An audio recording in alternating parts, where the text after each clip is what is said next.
تو اس پہ ڈسکس کریں گے کبھی. ٹھیک ہے. اچھا یہ بتائیے کہ ہم نے بات کی کہ وڈرا کی گئی ہے اس کی اپروول, تو وڈرال, ریکال اور بین, ان تینوں میں کیا فرق ہے؟ دیکھیے ریکال کا مطلب تو یہ کہ جو چیز ڈیفیکٹیو ہے اٹھا لیا گیا, واپس منگوا لیا گیا, ریموو کر دیا گیا, از اے ریکال.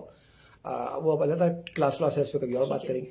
جو ودرال کا مطلب یہ ہے کہ ہم نے ودرا کر لیا, میں نے آپ کو ایک سرٹیفکیٹ دیا تھا, ودرا کر لیا, ہم نے آپ کو ایک اپروول دی تھی, وہ ودرا کر لی. جب اپروول ودرا کر لی تو پھر آپ مارکیٹ میں اس کی جو جسٹیفیکیشن ہے, لیگل جو اس کی ایگزسٹنس ہے وہ چیلنج ہو جاتی ہے, پھر وہ لیگلی رہ نہیں سکتی. تو یہ ودرال ہو گیا. آپ نے کہا بین. بین کا مطلب یہ ہے کہ جی وہ دوا جو ہے آپ استعمال نہیں ہو سکتی. عمومی لفظ ہیں, لفظ سمجھیں کہ اب یہ دوا جو بین کر دی گئی ہے کہ اس میں نقصان دہ معاملات بہت سارے ہیں, تو اس کو ہم کہتے ہیں بین کر دینا. تو اس کا جو ہے نا اپروول ودرا کیا گیا ہے. میں آپ سے شیئر کر لوں, یہ ہائیڈرو آکسی پروجسٹرون از اے ہارمونل پروڈکٹ, اور یہ دوسری بیماریوں میں ریکمینڈیڈ ہے, کچھ کینسر کی بیماری میں, اس لیے میں اس کو بھی ٹچ نہیں کرنا چاہ رہا. اور جہاں ریکمینڈیڈ ہے وہاں پہ استعمال کیا جائے, لیکن یہ بڑی احتیاط سے استعمال کرنے والی دوا ہے پروجسٹرون, کہ اس کے جو کانٹر انڈیکیشنز بھی موجود ہیں, اس کے جو ایڈورس ایونٹس ہیں وہ بھی موجود ہیں, تو رسک بہت سارا موجود ہے, کسی نئی بیماری کو پروموٹ کرنے کا بھی رسک موجود ہے اس کے ساتھ. تو اس لیے ہے ایک کینسر میں سے استعمال جو ہے ریکمینڈیڈ ہے. ٹھیک ہے. تو یہ پاکستان میں بھی دوا اویلیبل ہے, تو کیا کرنا چاہیے ہمیں پاکستان میں؟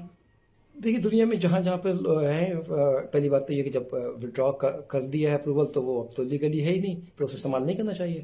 ڈاکٹرس کو پرسکرائب نہیں کرنا چاہیے, جو لوگ استعمال کر رہے ہیں انہیں روک دینا چاہیے. ڈاکٹرس کو بتانا چاہیے کہ ہمیں آپ نے پرسکرائب کی تھی, اب تو ہمیں پتہ لگ گیا کہ اس کے اندر ہوا کیا ہے. دیکھیں اس اسٹڈی کو ایف ڈی اے نے کہا تھا جب دی گئی تھی اپروول کہ آپ اس کو اور کریں گے اسٹڈی, تو انہوں نے جو پہلے فرض کریں 5 لوگوں پہ کیا تھا, تو پھر 4 گنا اسٹڈی بڑھ گئی.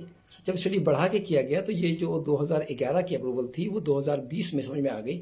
ایف ڈی اے نے کنکلوڈ کر لیا 2020 کے اندر کہ ریکمینڈ کرنے لگی کہ جی یہ تو دوا کو افیکٹ تو نہیں دے رہی, تو کوئی ہم تو خواہ میں رسک لے رہے ہیں, تو کوئی افیکٹ ایسا جو نہیں ہے جو ہم کہہ سکیں کہ اس دوا سے تعلق ہے. اس کو ڈسائڈ کرنے میں کمپنی بھی ناکام ہو گئی. تو جب کمپنی ناکام ہوئی تو ایف ڈی اے نے اس کا ریکمینڈ کیا کہ اس کو ودرا کر لیا جائے اپروول کو. تو پھر وہ ایف ڈی اے نے ساتھ ساتھ اس میں آفر ہوتا ہے کہ آپ آئیے پبلک ہیئرنگ کر لیجیے. تو کمپنی نے پبلک ہیئرنگ مانگی, انوویٹر کمپنی نے پبلک ہیئرنگ مانگی. تو پبلک ہیئرنگ, مگر یہ بات تکلیف دہ ہے کہ 2020 میں انہوں نے کہا پرابلی فرسٹ مارچ, اور 2022 میں جا کے پبلک ہیئرنگ ہوئی اکتوبر میں. اس پبلک ہیئرنگ کو کمپائل کرتے کرتے اب جا کے جو ہے وہ 23 میں withdrawal of approval. اپریل, تو یہ بڑا لمبا ٹائم لگا اور استعمال ہوتی رہی. بہرحال اب یہ ودرا ہو چکی ہے, اور بیس اپون دی ان کا جو اسٹڈی ہے بڑا, اس کے میں ثابت ہوا کہ چاہے وہ کسی گروپ میں بھی آپ دوا دے رہے ہو, کالے کو دے رہے ہو, گورے کو دے رہے ہو, کسی ایتھنک گروپ کو دے رہے ہو, امریکہ یا امریکہ سے باہر, تو کوئی افیکٹ نہیں پڑ رہا. وہ جو ہے نا پری ٹرم برتھ, تو وہ بچوں کی جو صحت ہے اس پہ کوئی فرق نہیں پڑ رہا, کوئی سگنیفیکنٹ فرق جو اس کو ہم ایٹریبیوٹ کر سکیں اس ڈرگ کے ساتھ, ایسا کچھ نہیں ملا. تو ان ریزنیبل رسک لے رہے تھے. تو یہ ٹھیک ہے. اگر ٹائم کی لمیٹیشنس ہیں تو اگر کوئی ایڈیشن کر سکتے ہیں تو ٹھیک ہے, ورنہ بہت شکریہ. ہاں پاکستان میں بھی دوا دستیاب ہے, تو پتہ نہیں پاکستان کی گورنمنٹ کتنے دن پہ فیصلہ کرے گی, لیکن میری معلومات کے مطابق کیونکہ ہم نے بھی وہ فیصلہ کرنے جا رہی ہے انشاءاللہ. تو لیکن بہرحال یہ کہ سائنس کے لیے ایک بڑا چیلنج ہے کہ ہم پہلے جب اپروول دے رہے ہوتے تھے تو ہماری آنکھیں کتنی بلائنڈ رہتی ہیں, اور وہ کون سی کمزوریاں ہیں اس کو ہمیں دیکھنا چاہیے بھی. آخر یہ سب جو معاملات ہیں, جو فرض کر لیجیے یہ دوا استعمال یہاں پہ بھی ہو رہی تھی نا 10 سال سے, تو 10 سال میں ہم نے کیوں نہیں جمع کر کے یہ بتا دیا کہ بھائی اس دوا کا کوئی افیکٹ نہیں ہے. تو وی کین ڈو دیٹ. یہ پھر ہماری یہ فارمیسی کے اوپر, ہماری میڈیسن کے اوپر, ہمارے ہاسپٹل فارماسسٹ کے اوپر, ہمارے فزیشین کے اوپر, ہمارے جو ریسرچرز ہیں, ان سب کے لیے it is a big question کہ ہم اس پر جواب نہیں دے سکے. ہم نہیں بتا سکے کہ بھائی اس دوا کو دینے سے اور نہیں دینے سے کوئی فرق نہیں پڑ رہا, we are taking unreasonable risk. تو بہرحال ایف ڈی اے خود بھی بڑی دل گرفتہ ہے کہ ہم یہ ایسی بیماری ہے کہ اس کا اب تک ہمارے پاس کوئی علاج نہیں ہے, تو کوئی علاج ہونا چاہیے بیماری کا. بہت ساری بیماریاں اس کا علاج نہیں ہے, مگر اس کا یہ مطلب نہیں ہے کہ پلیسیبو ایسے ہی اندھا دھن چلے. تو بہت شکریہ ویسا فوڈ فار تھاٹ دینے کا. Thank you. آپ لوگ کا بھی شکریہ جو سنتے ہیں. تو میری طرف سے آپ کا بہت شکریہ. السلام علیکم. اللہ حافظ.